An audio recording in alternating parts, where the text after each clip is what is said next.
آپ نے ایک خبر میں کافی خطرناک حصہ ہے وہ، لیکن میں پوچھنا چاہوں گا کیونکہ میڈیا کا ایک ذمہ داری فرض ہے. آپ نے جنرل شفاعت اللہ کا تعلق بنایا ہے ایک کوئی انڈین فلم انڈسٹری کے صاحب ہیں کے سم تھنگ کے آصف. کے آصف یہ کیا کنیکشن ہے؟ جو ہمارے پاس ریکارڈ ہے اس میں ایک کے آصف صاحب ہیں جو کہ بڑے رینونڈ فلم ڈائریکٹر تھے انڈیا کے آصف ایکچولی ان کا نام ہے. کہ جو فلم ڈائریکٹر تھے جنہوں نے مغل اعظم ایک مشہور فلم بنائی تھی اس کا، یہ ان کے بیٹے ہیں. ان کی جو بیسکلی بزنس ہے وہ ریسٹورنٹس اور یہ پراپرٹیز کے حوالے سے یو کے میں اور دبئی میں ہے. یہ جو پراپرٹی جنرل شفاعت اللہ نے خریدی ہے لندن میں، وہ ایک جو آف شور کمپنی تھی طلحہ لمیٹڈ اس کے نام پہ خریدی، اور جو طلحہ لمیٹڈ تھی وہ پہلے اون کر رہے تھے یہ کے آصف صاحب. وہ یہ کر رہے تھے جی. تو یہاں سے آپ نے وہ کنیکشن جوڑا جی، کیونکہ یہ پہلے اونرشپ ان کی تھی تو ان سے یہ پھر ان اور جنرل نعیم نصرت ان کا بھی آپ نے حوالہ دیا رپورٹ کے اندر، ان کا کیا ہے؟ جنرل نصرت نعیم صاحب کی جو کمپنی ہے وہ Afghan oil and gas limited ہے، اور انہوں نے جب ہم نے ان کو اپروچ کیا تو انہوں نے یہی بتایا کہ یہ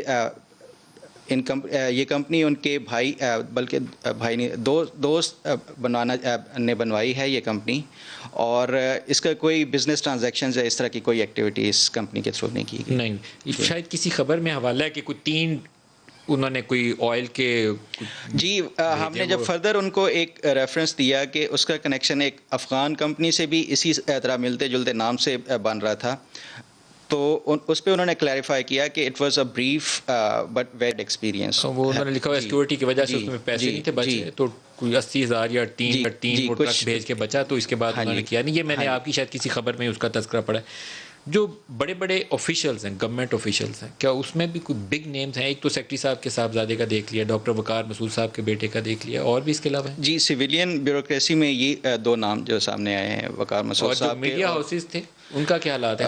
میڈیا ہاؤسز کے پاکستان کے تقریباً جتنے بھی بڑے میڈیا ہاؤسز ہیں ان سب کا آپ ڈان گروپ دیکھ لیں، حمید ہارون صاحب کی کمپنی ہے، آپ ایکسپریس گروپ کے لاکھانی صاحب کی کمپنی ہے، اس کے علاوہ پاکستان ٹوڈے کے جو ہیں لیٹ ان کی کمپنی ہے، اس کے میر شکیل الرحمان صاحب کی کمپنی ہے، ابھی علیم خان صاحب کی کمپنی ہے جنہوں نے ابھی سما کا وہ کیا ہے. تو ساری اس کے اندر آ گئے؟ جی، تقریباً بڑے بڑے نام ساری آ گئے. اور کمپنیاں ٹوٹل کتنی ہیں ان کی؟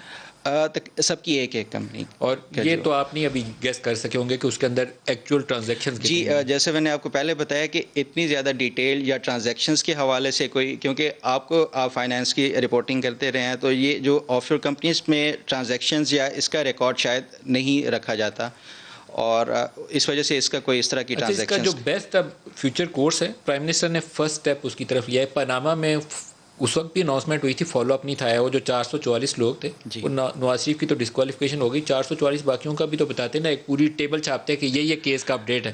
اس میں بھی 700 لوگوں کے اوپر F B R, S C C P, ان لوگوں سے اسٹیٹ بینک آف پاکستان اور کنسرن جو کمرشل بینکس ہیں ان سے ریکارڈ لے کے تو پاکستانی قوم کو بتانا چاہیے کہ یہ پیسہ کہاں سے آیا، کہاں گیا، ایف بی آر میں کون سا ڈکلیئرڈ ہے، کس نے نہیں ڈکلیئر کیا. اچھا ندیم صاحب، ایک انٹرسٹنگ سی بات ہے کہ یہ جو 700 لوگوں کا ہے اس پہ ہم کوئی پچھلے 1 مہینے سے ڈیٹا کمپائل کر رہے ہیں، تقریباً تمام ڈیٹیلز اس میں، جس کا اگر CNIC نمبر ہے وہ بھی ساتھ کر رہے ہیں، ان کا ایڈریس، ان کا ای میل، ان کی کورسپونڈنس کا جتنے بھی ڈیٹیلز ہیں وہ بھی کر رہے ہیں. ساتھ کوئی ایسٹس ہیں جن کے وہ بھی ساتھ ان کے ہم وہ ایک ڈیٹا بیس بنا رہے ہیں نام کے علاوہ اور کمپنیز کے. تو یہ ڈیٹا ابھی کلیننگ کے پروسیس میں ہے، شاید 1-2 دن میں یہ ہم اس کو بھی پبلش کریں گے ان تمام 700 لوگوں کے. آپ پبلش کریے گا اور ہمیں بھی دیجیے گا، ہم ٹی وی اور اپنے اکاؤنٹس سوشل میڈیا کے ذریعے اور ویب سائٹ کے ذریعے اس کو پبلسائز کریں گے، اور درخواست کریں گے پرائم منسٹر سے کہ اب تو آپ کے پاس A to Z سارا ڈیٹا موجود ہے، ایکٹ ناؤ. فخر درانی صاحب آپ کا بہت شکریہ، اور جتنی اچھی خبر آپ نے یہ کی ہے. تحقیقات بڑی محنت طلب ہے، یہ آسان کام نہیں ہے. کسی کو لگتا ہوگا کہ کاغذ پکڑ کے نام لکھنی ہے، اس کے لیے تحقیقات کرتے ہوئے سالوں سال لگ جاتے ہیں ایک ایک خبر کے پیچھے. تو اور ایسی اچھی اچھی خبریں کریے. Best of look.